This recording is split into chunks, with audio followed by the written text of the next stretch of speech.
The President of the Federal Republic of Nigeria wey be President Bola Ahmed Tinubu, im don dey seek to inject the sum of 6.2 trillion naira into 2024 budget.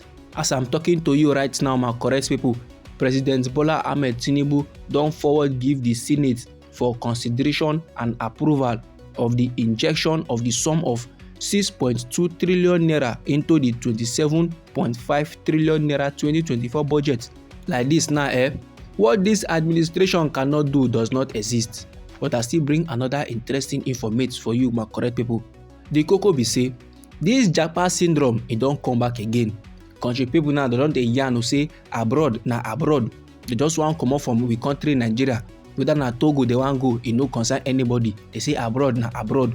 Sake of say they find greener pasture. The pasture wey dey for inside the country Nigeria, e no come green again. E don dey yellow and e no make sense. Now, without wasting much of your time, make I give you the full details of this information. So, but sharply make I welcome you back to Anointed Lady TV. You know say now we dey give the legitimate information on the things and things wey dey happen for inside this our nation Nigeria. So if you go like to dey receive news like that, feel free make you subscribe to this channel and don't forget to put on the notification bell so that as we dey bring the news dey come, now you go first get the updates and you go receive them sharp. So back to the koko of the hour, my correct people. The tori be say this request by our president wey be Bola Ahmed Tinubu, he arrange and put am for inside letter and he come send and give the Senate. The Senate president wey be Godswill Akpabio, he come read am for the floor during plenary on Wednesday wey be the 17th day of July 2024. Now make I yarn you the things and things wey dey for inside this letter wey our president Bola Ahmed Tinubu organize give the Senate. Number one wey be the first and foremost, in dey try to withdraw 3.2 trillion naira from the consolidated revenue fund for capital expenditure. Number two, our president Bola Ahmed Tinubu in dey try to withdraw another 3 trillion naira from the consolidated revenue fund for additional recurrent expenditure for the year ending on the 31st day of December for inside this year 2024. And according to the letter, President Bola Ahmed Tinubu, they also dey seek an act to amend the Finance Act of 2023 to impose and charge windfall tax on banks and to provide for the administration of the tax and matters wey dey related thereto.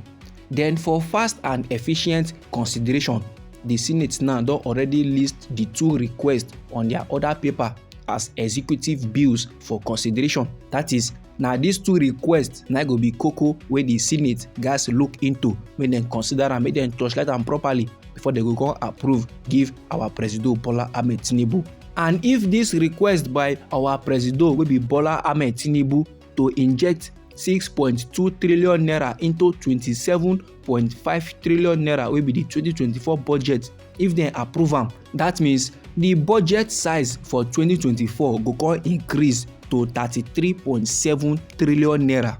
Now this koko still dey fresh, you understand? Peter Obi normally, if he hear this one, he get things and things to talk about the matter. Anyhow in respond reach or any information wey arise about this matter, just trust Anointed Lady TV. We go spread am like gospel, give everybody, make country people for know wetin dey happen. And anyhow the koko be you for body, you are still free. You are free to drop it inside our comment section. So moving on to the next informate wey I wan share give all of una. And this informate na about Japa syndrome. On Wednesday wey be the 17th day of July 2024, countrymen come dey talk how it dey pain them reach.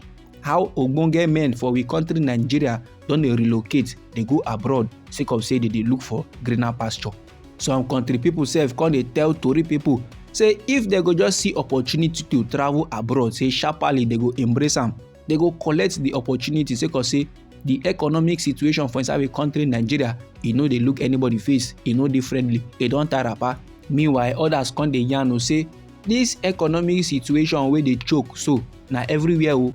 Say even other countries too they experience am, and they come dey pray say make the economy just better, make it improve so that it go encourage countrymen to stay in their fatherland. Now make I yarn you the different things wey different country people they come dey talk about the matter. One country person wey name na Rachel, he na sales analyst. He come dey yarn say some Nigerians now dey travel in search of greener pastures and a better job opportunity. Say for inside Nigeria, once you just tell person say you don travel abroad before, sharparly respect don gum you. The treatment wey dey give you na VIP. They go come dey carry big man eye dey look you, and according to Richard, he say this one now na the attribute to the low self-esteem wey most country people dey possess for inside we country Nigeria. Now they no even care whether the abroad wey the person dey talk about na Togo or Niger or Somalia. They no care at all. They no wan even hear. Their own be say abroad na abroad. According to another tori person wey im name na Atoms John, he na marketer. He say country people now don dey Japa go other countries because e no easy to pursue better career for inside a country Nigeria. But if you travel outside, they go just give you opportunity. He say no be say he no love we country Nigeria, but this na fact. Na so the system just bad reach, and it takes connection to actually get better thing for inside we country Nigeria. But outside Nigeria, if you get the right information and you dey ready to work, you go enjoy work no be small. And he consider yarn say if to say we country Nigeria now go just create an environment where businesses go dey grow and flourish, e for good o. Just check out how international business now don dey fold. Some don dey return back to their original country, or some businesses dey comot from the country Nigeria dey go other countries wey get better working system. And normally you no go fit blame them because na where good na person dey like stay. If you dey run business and you dey loss every time, e no go sweet you for body. You go like to gain, make you for see better thing from the business. Then another country person wey im name na George, he na logistics coordinator. He come dey yarn say families dey migrate to another country to build a better life for their children. He say just imagine, good person now go graduate with good grades, but he no go see job, no good road, the economy dey crash. People now dey travel abroad mainly to seek greener pastures, and dem believe very well say they go fit survive, they go fit work, and they go fit get good money from other countries pass we country Nigeria. He say if to say he get good job wey dey pay am better money for inside this our country Nigeria, he for no go anywhere because he love in country Nigeria, but he no go fit stay because things are not working well in the country. And Nigeria for be a perfect country if to say all infrastructures now are put in place, and we need good educational systems plus healthcare systems and good road.